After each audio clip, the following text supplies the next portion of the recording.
So as I started thinking about these, I remembered the narratives offered by Kawu Baraje, former National Secretary, I believe, of the APC.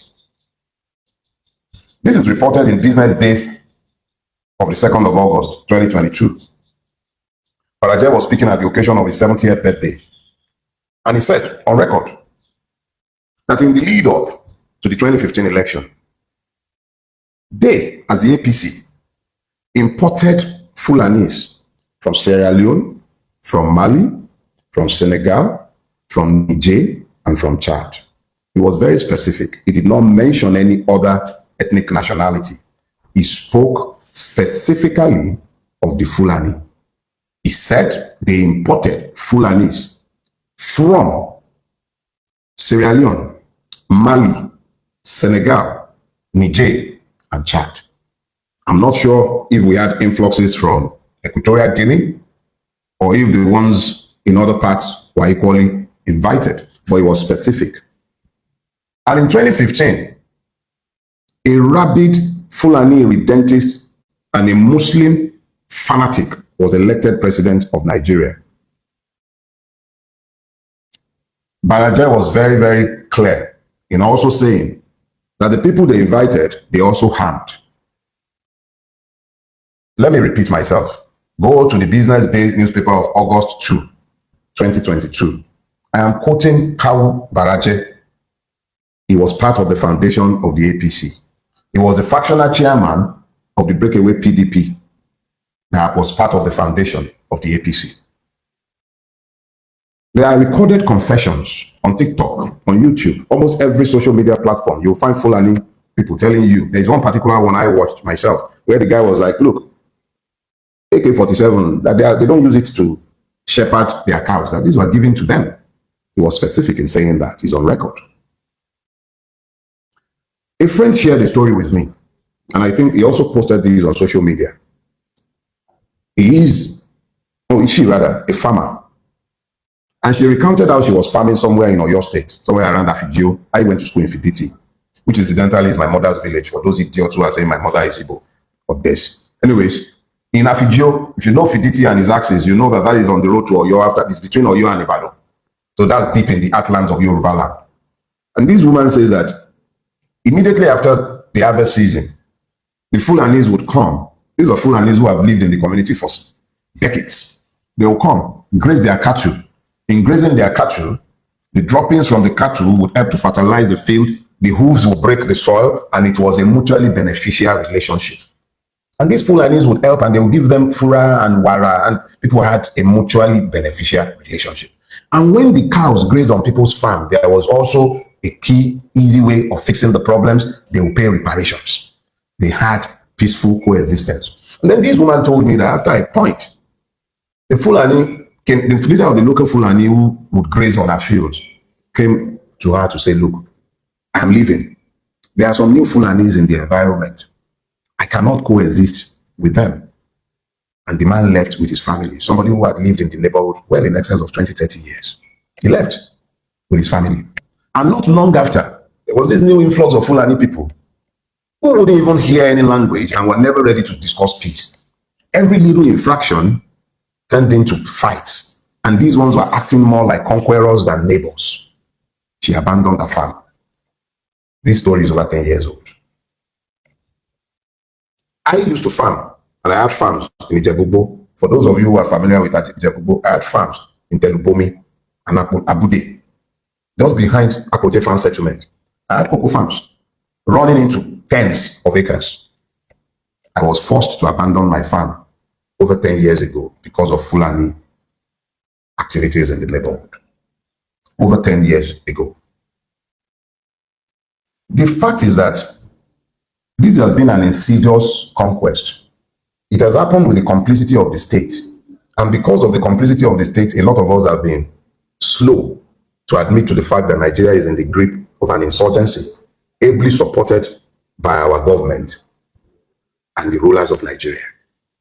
General Lawumi was on national TV, on channels, and he said on the record that since 2016, a list of sponsors of terrorism in Nigeria had been given to Buhari as the president.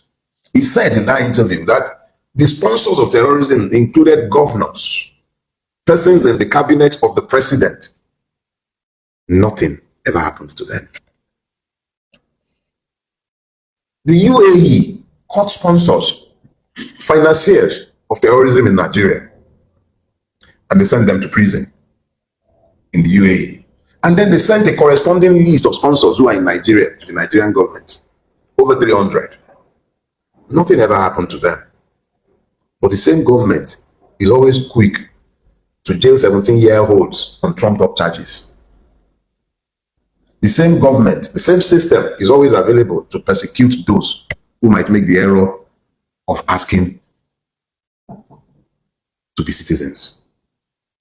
My friend, Dr. Calvin Stanley, told me that almost on a daily basis, somebody is killed on the plateau. That 164 settlements on the plateau have been taken as conquest territory, resettled by Fulani marauders after the indigenous people have been driven off the land. A person told me how she gave up a mining license, or at least her interest in the mining license, when she found out that for her to be able to work the concession she was given, she would have had to be in bed with terrorists who are usually employed in the mining industry to drive out the indigenous people from the land holding the resources. And we still begin to ask, where are the cows? Dr. Calvin told me that there is a base for Fulani terrorists in the tri-state area, Benue, I think this is between Benue, Nasarawa, and Plateau, somewhere around that place, that there is a base. And he said it on national TV as well, by the way, that this base is known to all of our security agencies, that helicopters land there to drop off ammunition and material, that the security forces are aware, and they've done nothing about it. He is on record. He is on record, on public record, and we are still asking, where are the cows?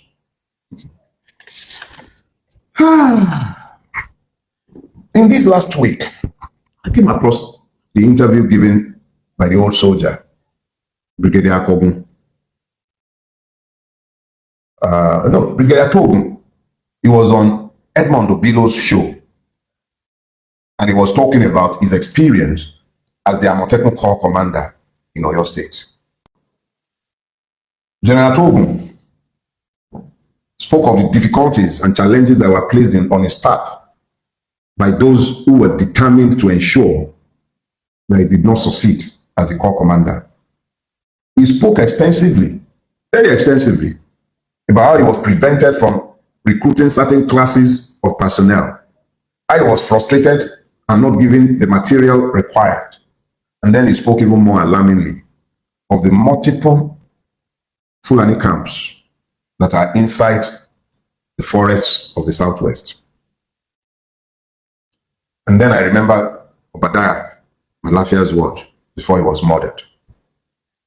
He spoke extensively to pretty much the same thing. And then it now becomes important to ask ourselves some questions.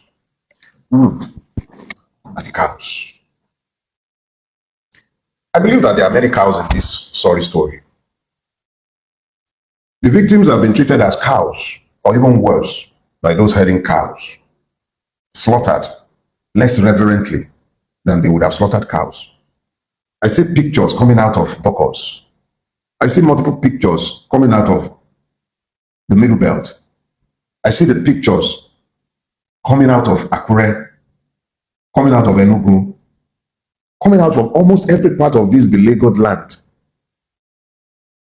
Men and women, children, slaughtered less reverently than cows. So we, Nigerians, who have been denied citizenship, are the ones who have now been reduced to cows. We're treated like cows, as if we don't matter, like our lives count for nothing.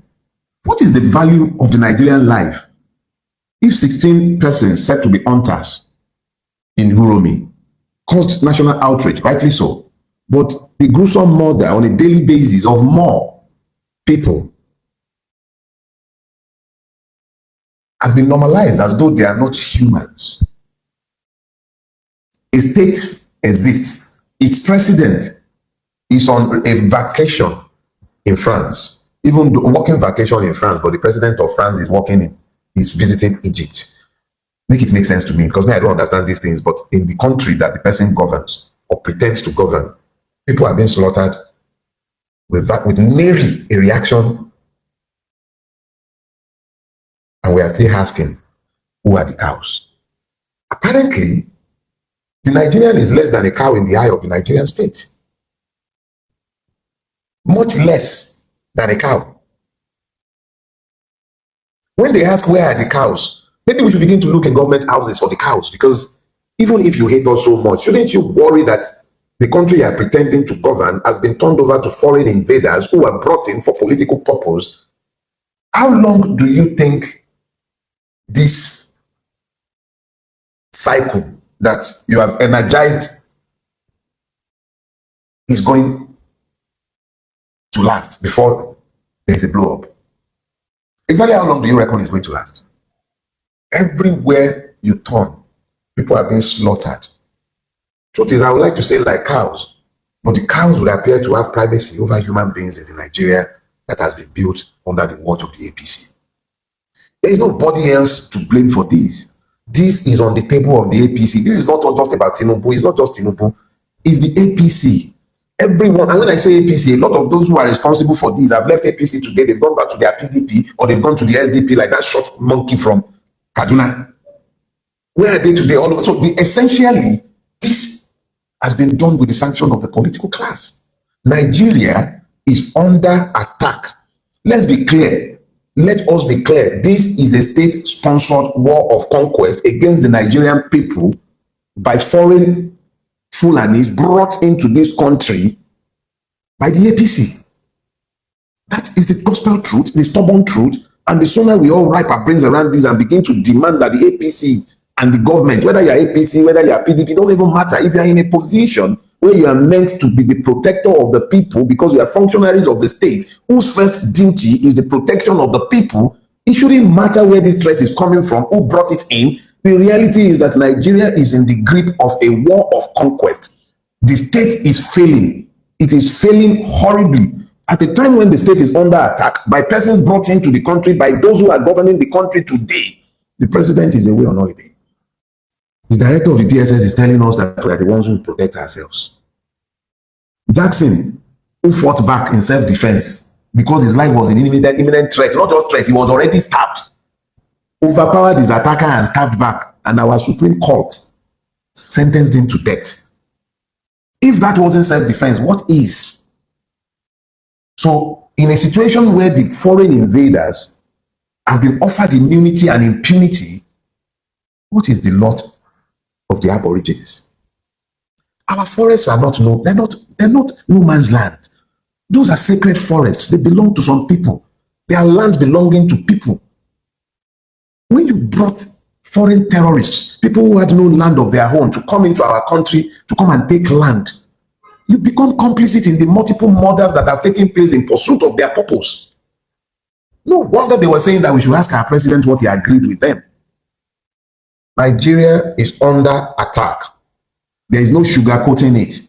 These are foreign Fulanis who are not aborigines to Nigeria, who sees Nigeria as their patrimony, and they have been brought into the country under the auspices of the APC and have been largely protected and supported by the same APC. Because how else do you explain where are the cows? Eventually, the cows were found because the killers of Antifunke just happened to be the Fulanis that the statement was meant to excuse. Where are the cows? The question should be, who are the cows? Who? Are we now cows, or are we being ruled by cows who fail to see what should be in their own enlightened selfish interest? I will live and I'll die. Tinubu will live and he'll die. All of us will live and someday we'll go, but what we have done will live beyond us. How can it be that those who have the sacred duty to protect the people are the ones who have become the enemies of the people, sponsoring all kinds of terror against the people? And we are always asking, where are the cows? Let the government tell us if we have become as cows. or if they are the cows who are failing to see that they are failing in their duties.